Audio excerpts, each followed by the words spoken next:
sua Bíblia, vamos falar um pouquinho sobre esperança hoje.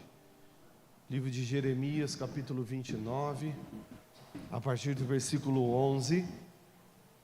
Nós lemos esse texto no domingo, eu quero partir daqui, onde a gente estava falando sobre aliança, e nós vimos o trecho onde Noé, ele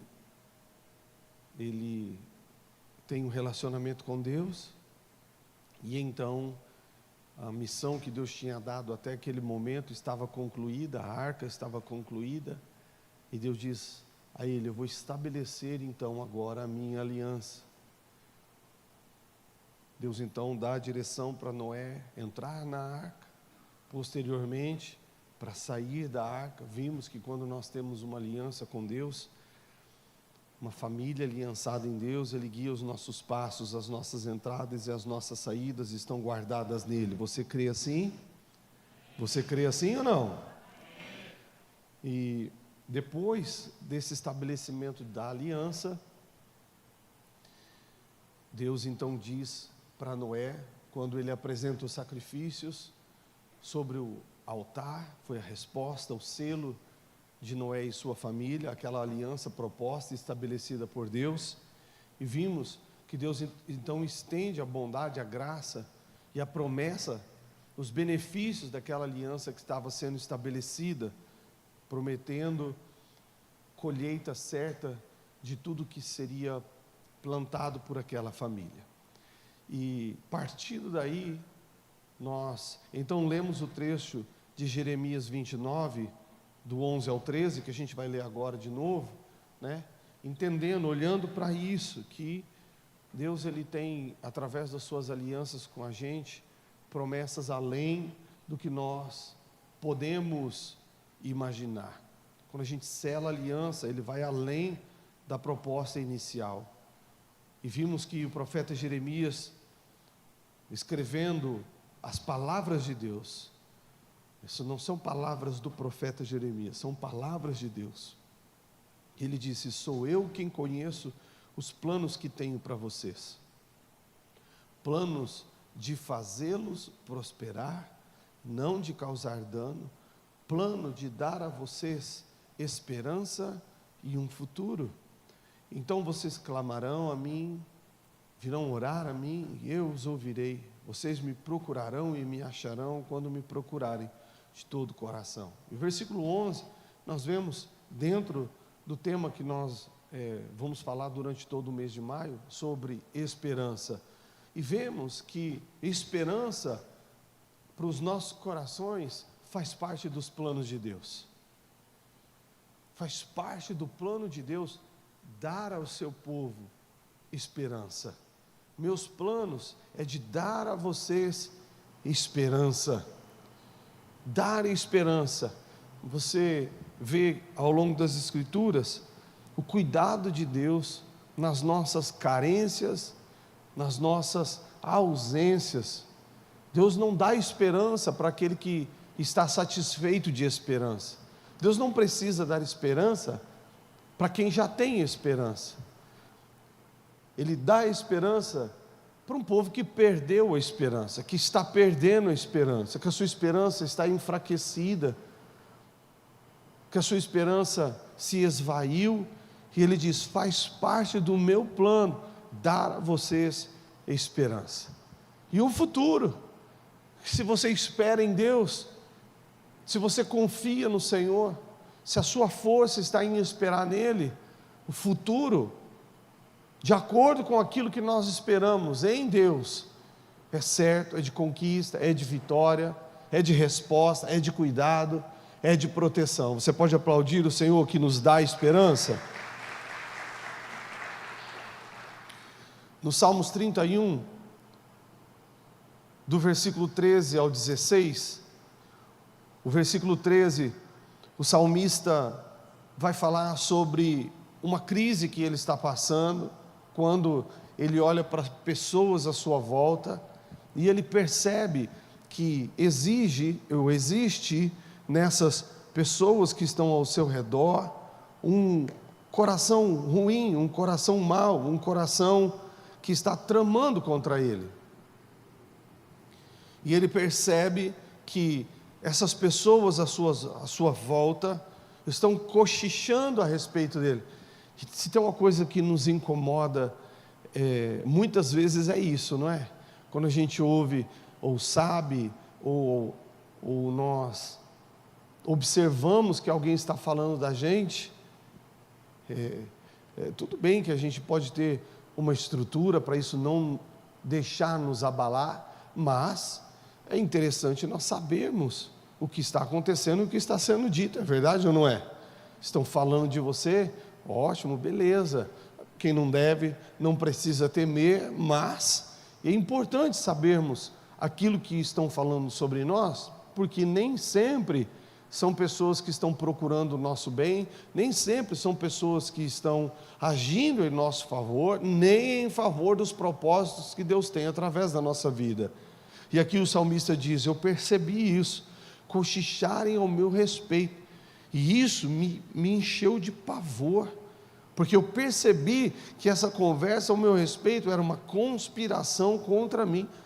A trama era para minha morte, a trama era para tirar a minha vida.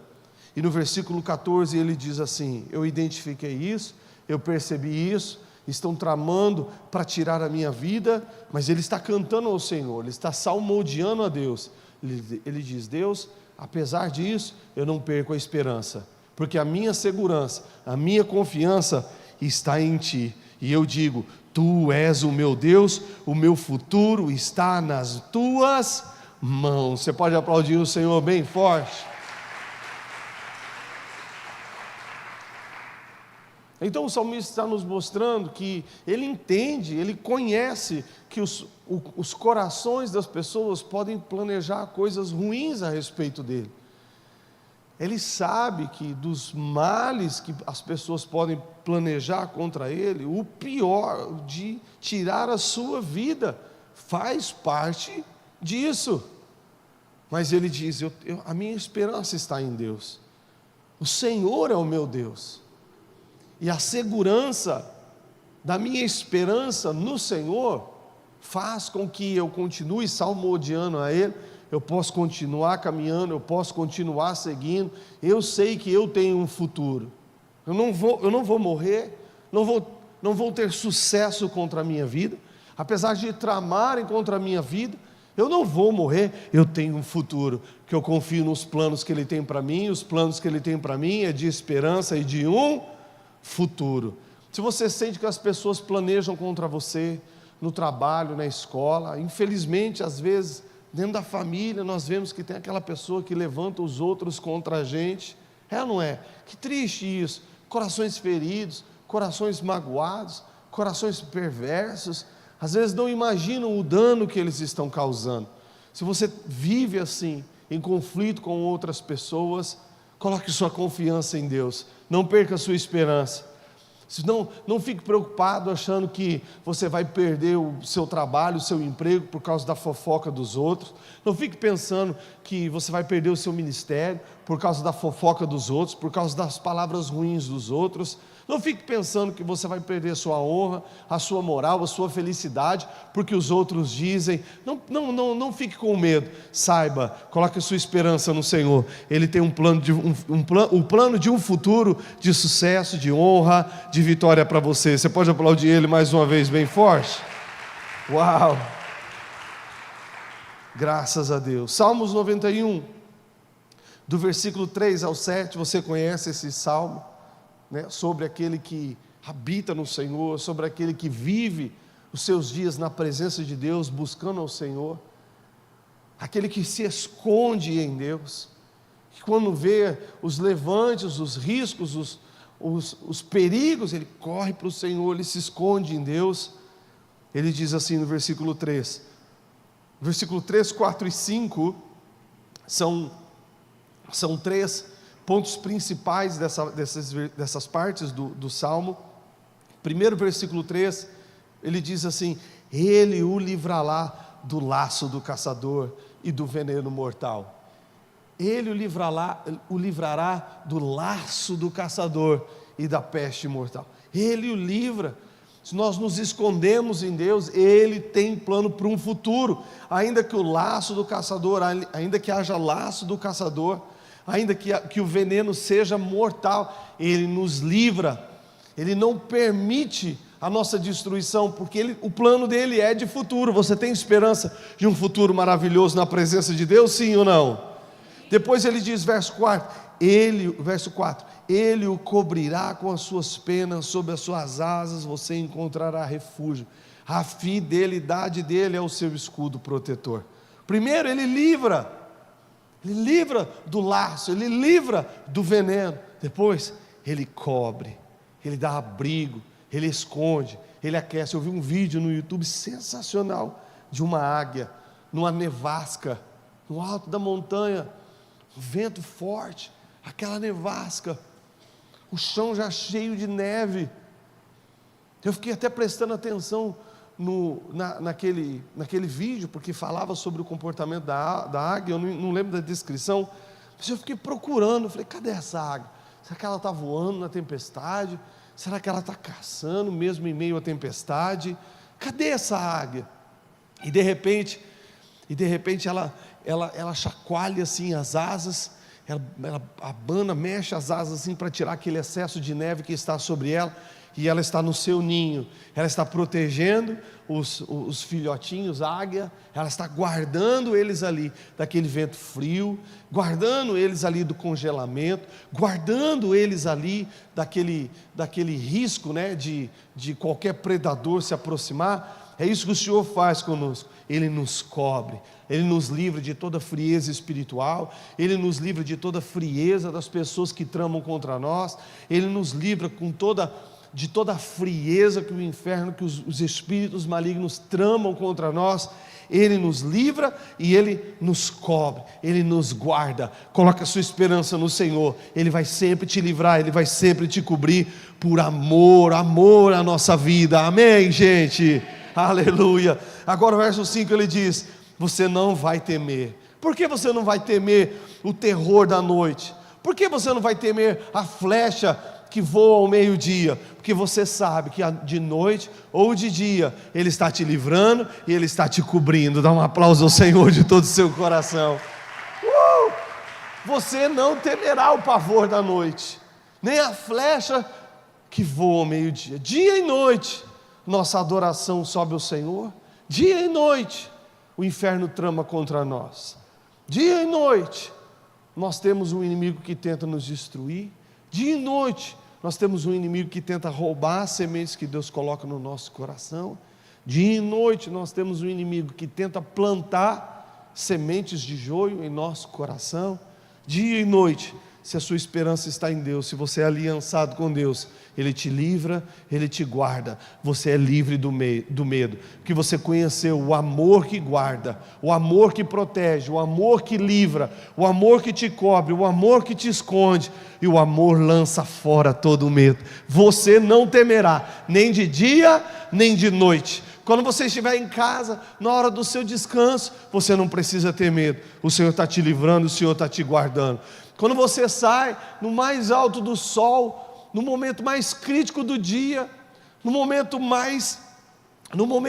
de maior exposição sua, porque é o momento que o sol está mais alto, é onde ele esclarece, onde ele coloca todas as coisas em evidências. Nem na sua exposição, nem no seu esconderijo você não precisa viver com medo. Ele te livra e Ele te guarda, porque você tem aliança e a sua esperança está no Senhor. Você sabe que nada vai te destruir, porque Ele tem um plano de futuro para você. Aplaude Ele de todo o seu coração. Graças a Deus. Fala comigo bem forte, esperança. Jó capítulo 14, do versículo 7 ao 9. Ele fala da árvore, que para ela há esperança. Mesmo se cortada, torna a brotar, seus renovos vingam, ainda que as raízes envelhecem no solo e o tronco morra no chão, ainda assim, com o cheiro da água, ela brota, ela dá ramos, como se fosse uma muda plantada. Uma muda plantada. Uma muda plantada é uma muda nova, é uma árvore nova, é uma muda. Ela enraizou, é uma mudinha. Você colocou ela ali e ela tem aquela força, né? Eu comecei a ficar velho, comecei a mexer com planta. Uns 2 anos atrás, 1 ano atrás, lá em casa estavam rindo de mim, me chamando o velho das plantas. E eu achei incrível. Você escolhe, vai lá e aprende cada árvore. Você corta os brotos, você corta e planta em algum lugar, põe nos vasinhos pequenos, na sombra, ele enraiza, e então você pode colocar ele em exposição a terrenos, né, e ao sol mais forte, ao calor mais intenso, porque agora ele tá jovem, ele está novo, ele está cheio de forças, então ele tem resistência e força para conseguir alastrando as suas raízes e conseguir continuar crescendo.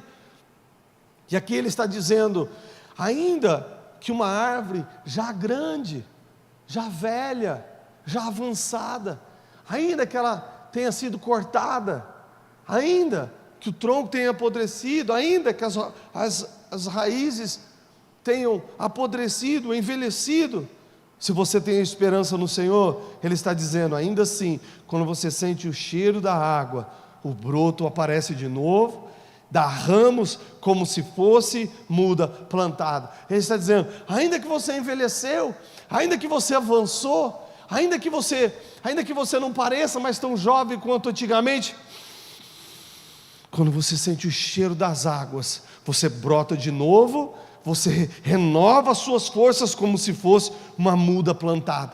Uau! A Escritura diz isso sobre um homem que chega diante de Moisés e diz assim, olha, é o seguinte, eu estou com 80 anos, mas eu estou com a mesma força e disposição de quando eu tinha 40, eu estou cheio de força ainda. Talvez você esteja avançado em idade, talvez você esteja avançado no tempo de ministério, no tempo no serviço, no tempo no estudo, no tempo do servir, e as forças vão acabando.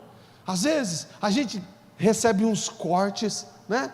A Bíblia diz que o nosso Pai Celestial é o agricultor, Ele é o dono da videira, dá uma glória a Deus ao dono da videira, e às vezes Ele nos dá uns cortes, a gente quer fazer uma coisa, e o pastor vai lá e fala, não pode, não vou deixar, não é a hora. Às vezes a gente quer iniciar outra, e uma autoridade vem e diz, não, você não pode fazer. Às vezes você está no seu emprego, e você tem cheio de boas intenções, cheio de ideia, e aí o seu gerente, diretor, o patrão chega assim, não acho legal, não é ideia, não é hora, a ideia é boa, mas não é hora, ou então, não gostei da ideia. Às vezes a gente recebe uns cortes, às vezes nós pensamos que somos bons demais, e aí Deus vem e nos dá uma correção, dizendo, você é bom nessa área, mas aqui você precisa corrigir.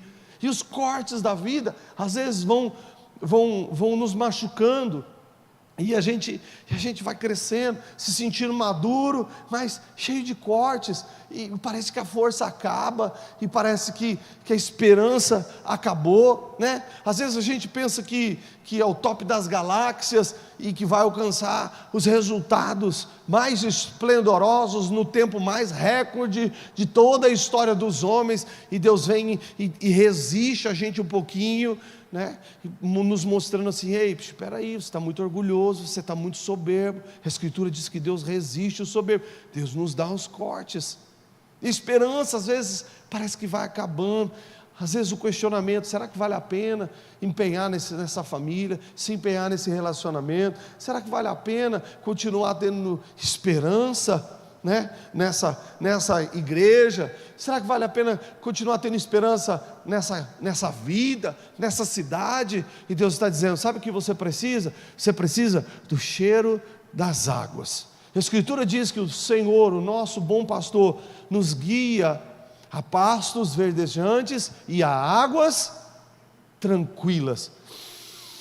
Quando nós sentimos o cheiro das águas, nós já podemos saber, uau, que bênção, tem água por aí, o refrigério está chegando, eu vou me reidratar, eu vou poder renovar as minhas forças. Não perca a sua esperança, ainda que você tenha recebido alguns cortes, ainda que você tenha envelhecido, não perca a esperança. O nosso grande pastor está aqui para nos guiar a águas tranquilas, e nós renovarmos a nossa força para a honra e louvor do nosso Senhor e seguirmos em frente para o futuro maravilhoso que Ele tem para nós. Se você crê, dá um glória a Deus bem forte aí. Para encerrar, Salmo 73, versículo 25 e versículo 26. A quem tenho nos céus, senão a Ti, e na terra, nada mais desejo além de estar junto a Ti. Versículo 26, Salmo 73, 26. O meu corpo e o meu coração podem fraquejar, mas Deus é a força do meu coração e a minha herança para sempre. Uau!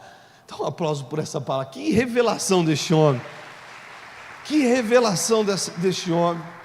Diz: quem eu tenho no céu e na terra, o que eu quero mais que a Tua presença? O Senhor é a minha força, a minha esperança está em Ti. Eu entendo que o meu corpo pode fraquejar, eu entendo que essa minha carne fraca às vezes erra, eu entendo que às vezes o meu corpo pode ir para lugares que não estão demonstrando a força que há no meu coração, na minha alma, dentro de mim. Mas ele diz assim: mesmo assim eu não perco a esperança, porque Deus é a força do meu coração. A carne das pessoas pode fraquejar. Escuta, querido, se você é casado, o seu cônjuge pode fraquejar, pode errar, pode tropeçar. Não perca a esperança, deixe Deus ser a força do seu coração. Amém? Talvez você olhe para o seu filho, né? E por mais empenho que você tenha dedicado, ele fraquejou, o corpo dele fraquejou, ele está mais pendente às coisas do corpo, às vontades, os desejos do corpo. Não perca a sua esperança, Deus é a força do seu coração. Amém? Amém, igreja? Talvez você olha para o seu corpo, né? Os anos vão passando. Eu fui jogar futebol ontem com os meninos, misericórdia, hoje eu acordei com tanta dor, o corpo vai fraquejando. O Genilson mandou lá no grupo: eu estou igual o carro carro da prefeitura, como é que falou? Todo velho chacoalhando, mas não para, segue em frente. É tipo uma coisa assim, o Genilson colocou lá. É assim, o corpo vai enfraquecendo, né? As nossas fraquezas vão aparecendo, mas existe um lugar onde Deus prevalece em sua força. Não perca a esperança, Deus é a força do seu coração. Dá um aplauso a Ele aí em nome de Jesus, bem forte. Graças a Deus. Nós vamos ir para o altar agora, apresentar ao Senhor as nossas ofertas, apresentar ao Senhor a nossa declaração de fidelidade, de aliança, né? Nos dízimos. Você que faz isso, que crê, você que acredita nisso, prepara a nossa oferta. Você vai tocar, né? Eu faço aqui. Só me dá um envelope, Love, por favor. E prepara a sua oferta aí, enquanto o louvor se prepara aqui para ministrar.